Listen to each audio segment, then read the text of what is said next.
Alrighty, guys, welcome back to another episode of the Well-Rounded Wealth Podcast. We're back again. We're back again. John, how's it going? It's pretty good. I had a life-changing experience since the last episode we recorded, which was like 10 minutes ago. Yeah. What was that? What was that? Alrighty. Well, this one might be a little shorter, but definitely a deep one that I think Jack and I talked about a lot, and um, want to kind of just paint a picture with this, and it's going to be on the gravity of experiences. Um, so the picture we want to paint for you guys is, imagine you're standing in a room, and on one wall there are a bunch of numbers, just digits. These numbers don't have any symbol denominating them, like a dollar sign or colons to signify times or slashes for dates or anything. They're just numbers. Okay. But all of these numbers are very significant numbers in your life. On another wall, there's a bunch of pictures. Now, to kind of keep this mundane, these pictures are all black and white. However, they're all pictures of some of your greatest experiences. They might be pictures with friends and family, moments where you had a amazing moment, like surfing a wave or climbing a mountain or something active, or pictures of you and a loved one embracing. And we want you to imagine yourself standing in front of these two boards and looking at them. Look at the numbers, look at the pictures, and which ones can you go back to a specific time and place to? Which ones do you resonate with? Can you see a one with 6 zeros behind it and say, oh, I remember exactly that date when I reached $1 million in my bank account? Or can you look at a picture with your best friends and that picture appears immediately in your head, even though it's just black and white? And the image we're trying to paint and portray here is how momentous experiences are in your life, and being able to associate those experiences with pictures and memories in your head. It's much easier to relive an image or that experience and gain a joyful flashback of that than a number. And even if it is a number does pop out to you, let's say it's your birthday, and let's say it's your 21st birthday, do you care more about that number or that date or that time or the image that pops in your head that that number brings you back to? So just take that in for a second and really let the gravity of that experience and think of what it means and how it resonates with you. And Jack, what is kind of the thing that pops into your head immediately? Um, on the numbers side, it was one just my birthday, and that immediately went into the other side of the wall of things that have happened on my birthday. Another one was my goal on the jump rope has always been 30 minutes, so 30 minutes is a huge number recently in my life, so I saw that immediately. And then they honestly really transferred. Like on my wall, I think of my times jumping rope outside and just the piece of that. And then also on the wall of my memories, it's honestly everything's coming into my head at once, and everything was. I would say it's family vacations. It's going to visit extended family, whether that's my extended family in Atlanta or Chicago.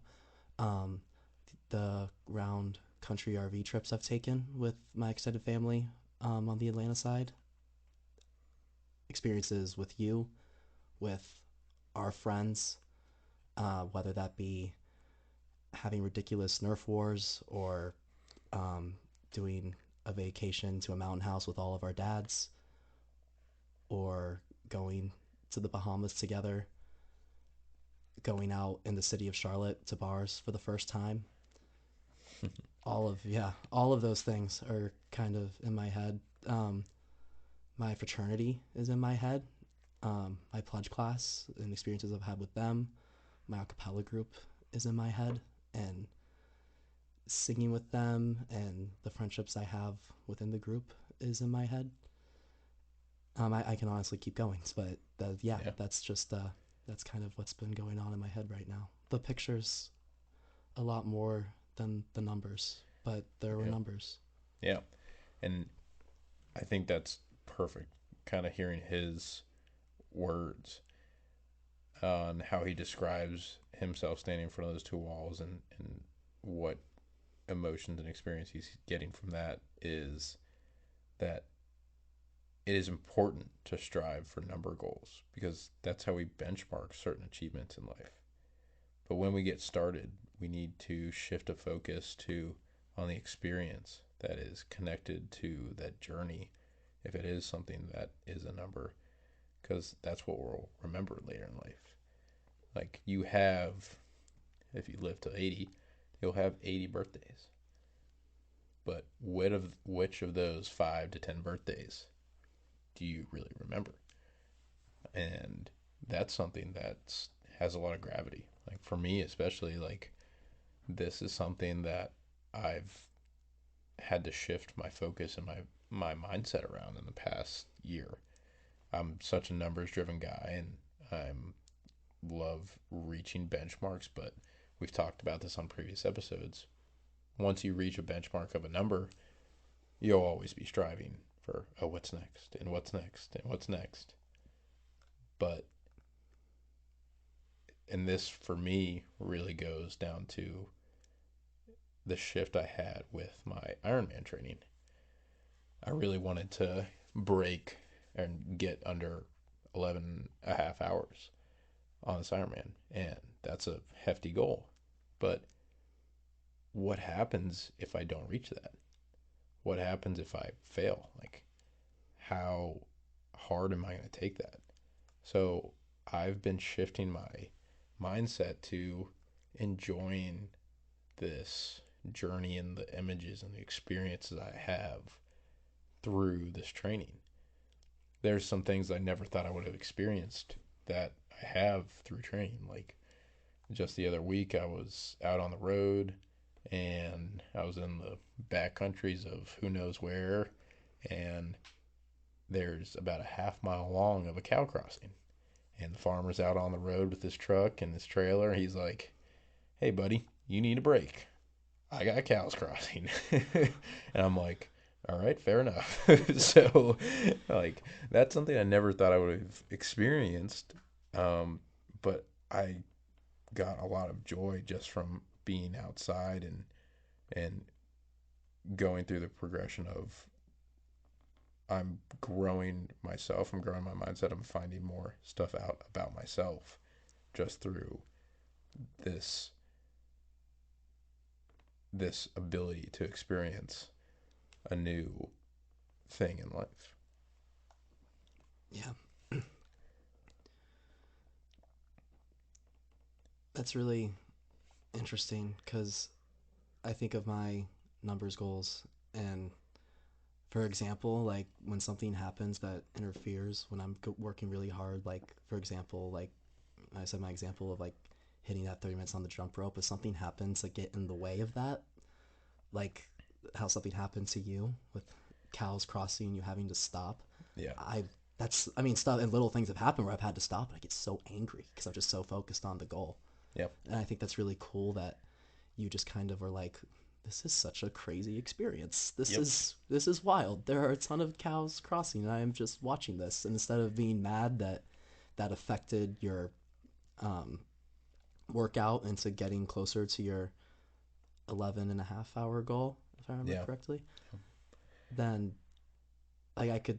That's really cool that you were able to be like, this is a moment. Yeah. This is something. This is actually something really cool, and it's okay. Yeah. Life will go on. But yeah, for sure. I think it is important that we have those numbers because that, like trying new things, is what pushes us to get out there and discover new things about not only our body, if it is body, but our intelligence level, our mindset, our emotional level, if if if you want to connect with someone else or connect with a certain amount of people, um, that gives you the ability to seek something that will perpetuate your growth. And that I think is really important. So, like, I guess talking on our life, since the whole point of this podcast and why we're doing this is to kind of depict a journey not only for other people to resonate and follow with, but also for ourselves and for people to kind of see how we're growing and what we're learning through those experiences. So, what are some goals that you have that you're currently working on that might be number driven, but you know that you can shift your perspective on to enjoying the experience part? Yeah, I remember we were talking just privately, not on the podcast, and you use the like financial goals of a number goal. Like for Yeah. example, like I want to make $1 million and become a millionaire. Yep. And if that's all you're focused on through that goal, and unfortunately, I don't think there's. I take that back. There could be some really cool experiences to have on that path Yeah. of gaining $1 million in your life, which is crazy and cool. But if you're just focused on that, if that's the only purpose of the output that you're putting in, I wonder how fulfilling that will be when you actually get there. Yeah. And I think if you break it down in two ways, like you have the one person who on one hand is working towards the $1 million goal, but they're just doing so and trading their time for money. Right. Like they make $100,000 a year, so guess what? That's 10 years, and you'll reach that goal. But what if in the process of reaching that goal, you're learning more?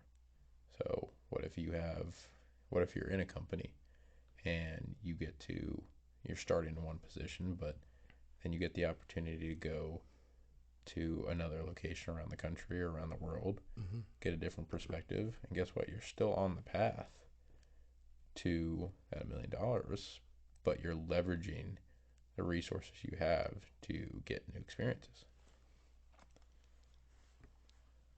Yeah. So, I also think in that process, especially, it's interesting because, my father is definitely, I mean, not that kind of grind, but like he's always been in a more corporate world in his career. And he's literally one of the happiest people I've ever met to this day. And I've never like asked him like, why are you so happy when you're doing a corporate job? I've never even thought to ask that question until right now. But yeah. I honestly think with him, I know that it's probably because he formed genuine connections with the people he was working with along the way and created community and environment with his coworkers and memories with them. Yeah. I would I'm probably gonna ask him honestly before this airs to see if that's the answer, but I feel like that might be the answer. Yeah. He met my mom through that. So, That's a pretty good one. yeah. That's a pretty good experience. So I don't know. I highly doubt his number one output was making X amount of dollars Yeah. just based on I've never asked him that question, but I'd be shocked if he always was like, that's my goal. And who and another thing I think it, it could have been at the start, which is like what we were talking about, that he he thought the quickest way to get there, whatever, was to work a corporate job. But guess what? He's still in the corporate job, but he's a super happy person. And I've met your dad and hung out with your dad plenty of times. Like he is a very happy guy. I guarantee you, if he was a billionaire or whatever, multimillionaire, like if he still loved the relationships and the memories he was making with his coworkers, there's a good chance he would still be working there. Um, Right. Maybe not as intensively as time intensively, but that's a good point to make. And I think that segues into another question is that how do we share experiences with others? Because a lot of the things you mentioned in terms of the memories and experiences that pop into your head were with other people, like graduation or Nerf wars with our friends, or rec basketball, or going to people's houses after school. Right. So how do we share those experiences with other as we continue to take on more responsibilities and have cost related with it? So I guess, sorry, are you saying that is a question, how would one, like, let's say you, Patrick Collins, has all the money in the world, um, like unlimited money, and is the question like, how do I experience those things like that I can do with all the money in the world with people who I care about who don't have all the money in the world? Is that the question, or am I interpreting I that? think it's just take money out of it Okay, for okay. a moment, and let's say like just think of it as we get older. We have a job we might have to go to, or we have a relationship we have a commitment with. But how do we, like, our friends have been friends together for 10 years, 10 plus years at Mm-hmm. least, but more than that. Um, how do we continue as we get older to be like, hey, let's go do this together? Like, how do we take the time out of our schedule to invite people and share those experiences with others? Right. And I'm sure to say that it's easy, I think would be, I think every adult listening to this podcast would scoff. Yeah. Because one we Yeah, just don't, take time yeah, off and, you know. yeah, just do it. It's not that hard. I do think that, yeah, life gets really hard, and your list of priorities, especially, I mean, let's take you and I as an example of how do we still make time for each other when Yeah. we start being more busy with whatever jobs or careers we're working at. Um, Maybe you and I each start our own families, and we're living in completely different areas, not close to each other. Yeah. Um, that gets hard. That gets hard to keep in touch. And I have heard, I was actually listening to a podcast, and this guy was saying that for him and his friends, and it's just like a non-negotiable thing. Him and his friends do like a 1 year like trip. Like once a year they do a Oh, trip. I was gonna say I had like a whole year long trip. No, That's no, no, no. awesome. Sorry, sorry. Yeah, that came out wrong. Once a year they do a trip for either a long weekend or a week, Yeah, that's awesome. and the all the families know it's like this is their time. This Yeah. is to spend together, and they just have that understanding that there's that connection there, and that it's important to have those experiences Yeah. and memories with each other. And that's why, like, in our friend group, that's been discussed to do at Yeah. some point. I mean, we're all still figuring out our more than ever we're figuring out our lives and Yeah. where With the hell we're going to graduation. be like in the next even few months. I'm not even 100% sure. But I do think like once we all kind of settle, and even though if we are spread out, I think it would be really cool to commit that. Yeah. Even if it's just a weekend or so, because work time off. It's can't just be like I'm taking a week. Yeah. Can't do that. Can't do that. Just But having yeah, it planned and set out time for like the people and the things that matter, so that one, it's not only creating new experiences but sharing and rehashing old experiences, because we have this concept of compounding, like compounding interest. right. You can have that with memories and experiences. We we've talked about this several times, like a Bahamas trip with us and our friends in high school. I'm pretty sure like every time we hang out, It or comes up. it comes up in some way, shape, or It form. comes up. That comes up. The Nerf War comes up. Yeah, which And is we've just, already talked about it on this podcast. Like it comes up. yeah, it's just every time that comes up, it's like, oh, that was a great memory.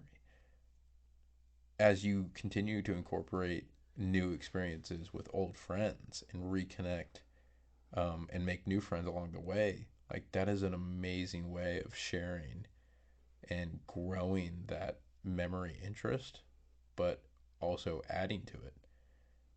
And I'm Hmm. thinking of this like a stock, just because of my finance background. But the more you add, the more interest you put on to a investment from the past, the bigger and bigger it has the opportunity to grow. So let's say in 50 years, we have experienced a bunch of new things. But guess what? Us stupid boys being ornery and mischievous at 17, 17, 18, 18, yeah. we're going to be like, that was a great time. Yeah. And I bet we'll still talk about it. So, yeah, totally. yeah, awesome. Well, I know this was definitely a little serious episode, but I think it was important to paint the picture of really the gravity of those experiences. And as we continue to grow, just Jack and I through this podcast, like, we will definitely be sharing more and more experiences that we have and that resonate with us, that are things that we may have started pursuing because of a number, but we've found joy in the experience of them. So, Right. speaking on that, Jack, I don't know if you have anything else to add, but No. Honestly, we've been recording for hours, and yeah. my stomach is growling. I'm. All right. Well, we're wrapping it up quick. This was a really cool episode, though, I must say, and I feel like if I was not, I'm just getting a little burnt out. I feel like we could have even gone more in depth. Yeah. But this is. I think we should come back to something like this in the future, I think. But this was awesome. This was a really cool episode. I'm glad we did this. Yeah, I think actually that's a great idea. As another segment too is like we'll come back and visit this and re-listen to this one beforehand, but show you how the concept of interest on those experiences have grown, and maybe we do it in a year or something like that. But it'll be cool to see, like, we're still going to be talking about that Bahamas trip, but what other trips with those same friends will we be talking about? Right. And on that note, we actually have a website in development, and we're targeting the release in sometime in April. This will have blogs, links to the podcast, a little bit more about Jack and I, and some other things as well. So Who we are. You'll see a picture of our faces if you got no idea what we look like. yeah. But yeah, this is great. And I don't know if you want to close this out. Now you're hungry, so yeah. Well, I'll say this real quickly because we recorded this and it's March. Like, what is it, March 10th or something? Yeah. It was March right now. We don't know when you guys will be hearing this episode and when we're gonna put it out. We're gonna be working out a schedule of when everything's coming. But so there's a chance the website might even be up by the time this podcast comes out. But I'm also going to guess it's going to come out a little bit before. But it's coming, and we're really excited about it. And once that's ready, it's going to be a hard release. We'll do some social media stuff. And this podcast has mainly been given to family and friends so far. We'll do a hard release for the podcast too on social media. So I'm really excited about it. And for those who have been listening thus far, again, thank you so much, and we love you guys. Yeah, for sure. Alrighty. We will see you guys next time. All right, dinner's gonna be good.